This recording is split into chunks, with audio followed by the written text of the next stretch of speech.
Nasa Metropolitan Theater na nga ang labi ng nag-iisang superstar na si Nora Aunor. Siya nga rin ang hinirang na national artist.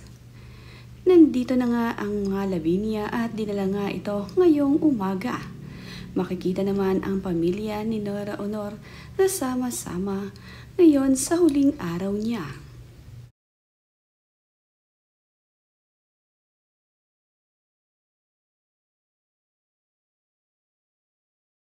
Maaga pa nga lamang nang simulan nang ihatid itong si Nora Aunor dito sa Metropolitan Theater. Kitang-kita naman din sa sobrang dami ng mga tao ang naroroon.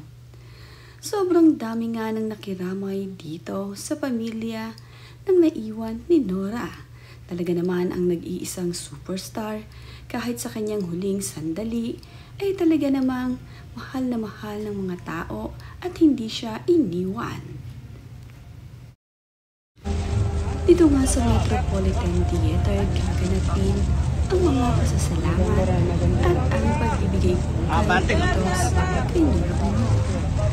Marami nga ang inihandang program dito. May mga magbibigay pugay rin na kakantahan itong si superstar.